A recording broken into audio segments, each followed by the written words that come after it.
Recently, I've been thinking about my relationship with my Ktube videos and their performances, and I've been thinking about the phrase arts over the charts, and I've been thinking about a lot of things and how people react to them once they have gone out to the world, and people have the rights to criticize, to analyze, and even to appreciate my videos. And I'm thinking about how there's a conversation about how people value the algorithm over making meaningful art. And again, I do believe that when you create videos, you are creating art. And again, art doesn't have to mean singing or composing or even painting. This, I consider creating YouTube videos an art because you're engaging in something creative, and I think that's something to applaud and something to give credit to.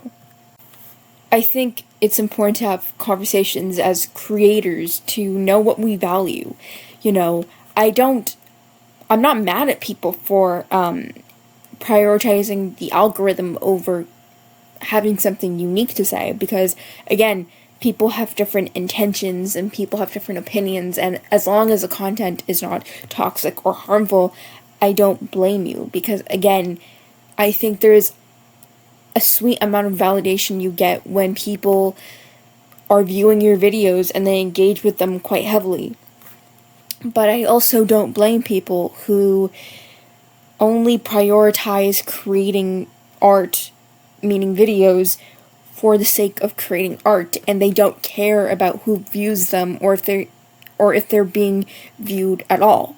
And again, I also respect those people, but then I think about my relationship with my videos, and I think, yeah, I like what I'm creating right now, and I think my content from 2024 and my content right now, I think they're so different, but in a weird way, they're kind of similar, as if I grew up and I really kind of elongated my videos because now I speak in my videos.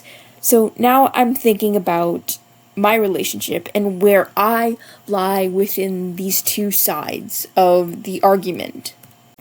So honestly, I like creating videos that are a bit niche, but you can totally argue that they're not niche because I don't know, I don't think I'm that unique enough as a creator to do so. And I like creating longer videos because I like yapping for long amounts of time, and forgive me if they're too long, and I enjoy this. But I'm not gonna lie and say that I don't get sad when my videos don't perform well and I don't do well as a creator, right? And I know it's my fault that I'm not consistent, and small creators cannot afford to just take a month off or post a video once a month. I know that, and I know that I cannot complain about that. But again, I do think it's fair as a creator to be disappointed when a video doesn't do well. So then I get worried that, am I actually for the arts and I'm actually obsessed about the charts? But then I think, again, it's a complex conversation. Some artists create art for themselves, and it's in a diary, and it's in their house, and it's never shown to the world. And some artists, they create to present to the world, and if you create videos, you are creating art to present to the world. And I think there's a valid feeling to have when it doesn't get recepted in the way that you wanted it to, and it doesn't get the exposure and the love that you put into it back. And it's totally valid to feel that way. And I do feel like feeling disappointed as an artist, regardless if you create other types of art that go on social media, like drawing or painting, or even creating music, I think it's so valid because we want people to learn about us. You want people to consume and to have a new perspective about the way they perceive art, and have a new perspective from a person that they don't know. And I think it's so valid to be disappointed because you love that piece of art and you want other people to love it as much as you do, or even critically engage with it, because you created this piece of work to be seen and it's not being seen, and that's so valid. It's such a valid thing to be disappointed about. But I also understand that there's an argument where people are so obsessed with the algorithm that they don't want to be authentic. And I do understand that sentiment, because I do believe that there's a validity to being disappointed that your work is not seen, but to make the idea that your work is not being seen consume you in such a way where you feel like you can only cater to an algorithm and to cater to what's trending, I think it can be quite detrimental to you as a creator, because it can kind of kill off your motivation to create in a meaningful way, and it might actually stop you from engaging with how you genuinely want to create as a person, and it can stop potential growth. And I do believe that is why a lot of us are told as teenagers to stay away from taking an arts degree, because it's not seen as sustainable, and it just shows that capitalism ruins everything, and that we are at the mercy of being seen and being validated by an audience through the lens of a capitalist corporation that obviously prioritizes content that would make them the most money. And when you create and are outside of what they want you to do, you're often punished for it. And it just shows you that you should create as a rebellion to capitalism. And I think that creating art for the sake of creating art is so important. And if we only create art to cater to an algorithm, I think a lot of us will end up creating the same content and the same type of videos. And I think that would make the Ktube and K-pop community very boring. And I think that unless we don't branch out and talk about something that might be interesting to you, that could fall outside what the algorithm might truly want, I think that will keep the community alive, and I think that will make the community more interesting, and I think the community would reward that creativity. And I think that time and time again, creators have proven that their creativity beats what the algorithm might expect of us to do.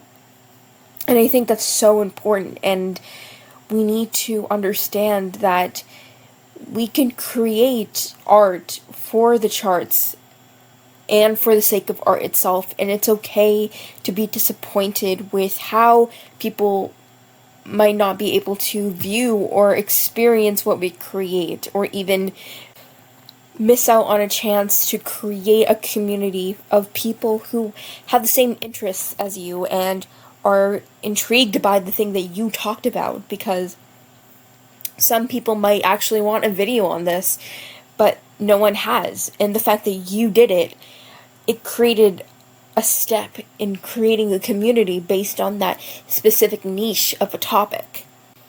So what's my takeaway for this video? Because I didn't really want to make this video like a 30-minute video, because I don't think it was necessary. I think this video was fine with a short runtime. And anyway, my takeaway is that we create art for people to see and to experience and to view. And it is completely valid for people to feel disappointed when that art is not engaged in the way that we engaged with, in the way that we wanted it to. But we also should understand that we are unique, and our content is something beautiful, and it is something that diversifies the community, and that even if it is not engaging with the algorithm, I think we should take pride in knowing that we provided a level of authenticity that is required to create videos and potentially a community. And again, I think that there is worth in discussing how a creator feels about their videos not being received as well, view-wise and engagement-wise, because again, I think we need to normalize feeling negative feelings, and we need to understand how we feel as creators in order to improve or maybe even reflect in how our work feels and looks like. And I think we should also understand that it depends also on how that person reflects, and how that person expresses their disappointment with the work not being engaged with well. Again, it depends. Like, if that person is complaining or blaming it on their viewers, then again, that's a totally different thing. But if that person is being reflective and they feel disappointed because they wanted their work to be perceived well, then again, that's a different thing. But I also feel like obsessing over the algorithm might lead to more disappointment, and it might make you feel burnt out, and eventually it might demotivate you in the long run. And I do feel like we need to find a balance between acknowledging that you feel disappointed and knowing that you shouldn't cater to an algorithm for the sake of being viral. So that being said, thank you for listening to this video, and I understand it's quite short, but I just wanted to talk about something that I felt like was important to me, and thank you for watching this video, and bye now.